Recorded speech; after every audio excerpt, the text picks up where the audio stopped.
नमस्कार मंडळी, कशा आहात सगळे? सातारची मार्क्सवाली ताई या आपल्या चॅनलवर तुम्हा सगळ्यांचे मनापासून स्वागत. मंडळी, पावसाळा सुरू झाला की आपल्या सगळ्यांच्या चेहऱ्यावर एक वेगळाच आनंद येतो, हो ना? तो थंडगार वारा, मातीचा तो सुंदर सुगंध आणि पावसाचे ते टपोरे थेंब अगदी लहानपणीच्या आठवणी ताज्या करतात. पण खरं सांगू का, आपण पावसाच्या आनंदात इतके हरवून जातो की आपल्या आरोग्याकडे दुर्लक्ष होतं. आणि मग काय, सर्दी, खोकला, ताप, ॲसिडिटी, पोट बिघडणं आणि शरीरातला आळस अशा छोट्या छोट्या तक्रारी सुरू होतात. पण काळजी करू नका, आज तुमची ही सातारची ताई तुम्हाला काही सोपे योगिक आणि आयुर्वेदिक नियम सांगणार आहे.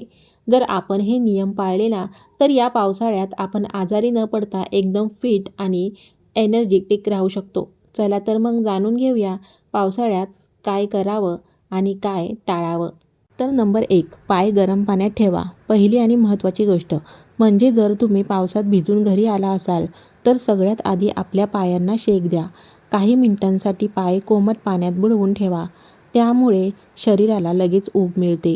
दुसरं म्हणजे ओल्या कपड्यांनी AC मध्ये जाऊ नका. ओले कपडे अंगावर असताना कधीही AC असलेल्या रूममध्ये किंवा ऑफिसमध्ये जाऊन बसू नका.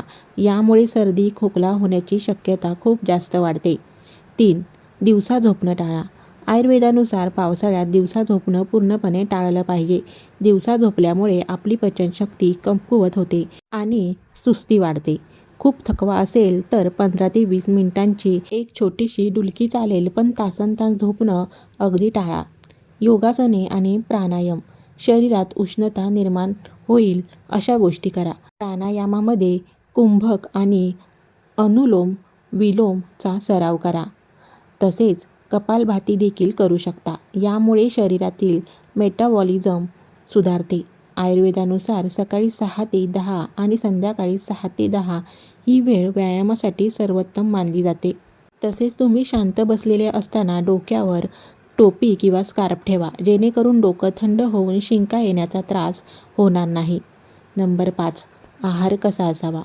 पावसाळ्यात आपली पचनशक्ती मंदावते. त्यामुळे नेहमी ताजं आणि गरम अन्नच खा. सकाळी नाश्त्याच्या वेळी 1 ग्लास दुधात थोडी हळद, काळी मिरी आणि गाईचे तूप टाकून प्या. गाईचे तूप पचनासाठी खूप चांगले असते. दिवसभर कोमट पाणी पिण्याची सवय ठेवा. पाणी नेहमी उकळून गार करून प्या. जेवणात आले, लसूण आणि काळ्या मिरीचा वापर आवर्जून करा. तसेच शिळे अन्न टाळा. योगशास्त्रानुसार शिळे अन्न खाणे वर्ज्य आहे. फ्रीजमध्ये ठेवलेले अन्नसुद्धा शिळेच मानले जाते. त्यामुळे जेवण ताजं बनवा आणि गरम असतानाच खा. नंबर 6, तळलेले आणि कच्चे अन्न टाळा. पावसाळ्यात आंबवलेले पदार्थ, मांसाहार, जास्त तेलकट आणि तिखट खाणे कमी करा. कच्च्या भाज्या किंवा सॅलड खाणे टाळा. त्यात बॅक्टेरिया असू शकतात. त्यामुळे भाज्या नेहमी चांगल्या शिजवूनच खा.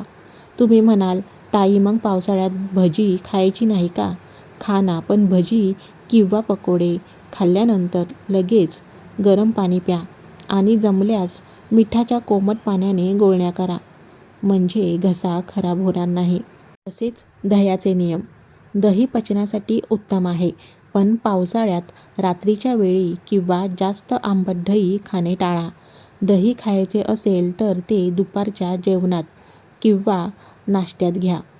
नंबर 8, एक्स्ट्रा कपडे आणि पादत्राणे सोबत ठेवा.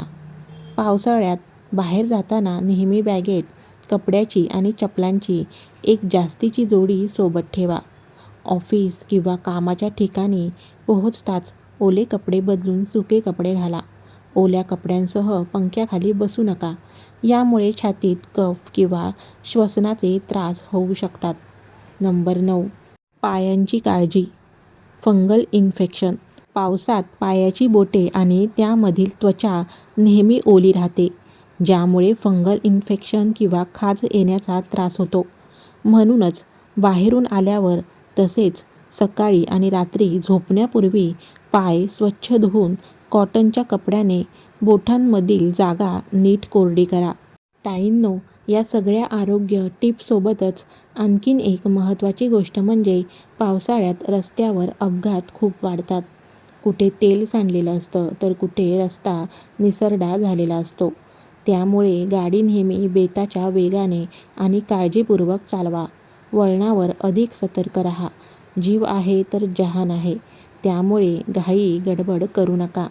मंडळी, निसर्गाने आपल्याला इतका सुंदर पावसाळा दिला आहे, तर त्याचा आनंद आपण आजारी न पडता घेतला पाहिजे. बदलत्या ऋतूनुसार स्वतःला बदलणारा आणि निसर्गाशी जुळवून घेणारा माणूसच नेहमी आनंदी आणि निरोगी राहतो. त्यामुळे शहाणे बना, सुरक्षित राहा, आरोग्याची काळजी घ्या आणि या सुंदर पावसाळ्याचा मनसोक्त आनंद लुटा. तुम्हाला आजचा हा व्हिडिओ कसा वाटला मला कमेंट करून नक्की सांगा. व्हिडिओ आवडला असेल तर लाईक करा, तुमच्या मित्र परिवारांसोबत शेअर करा आणि आपल्या सातारची मार्क्सवाली ताई चॅनलला सबस्क्राईब करायला अजिबात विसरू नका. धन्यवाद.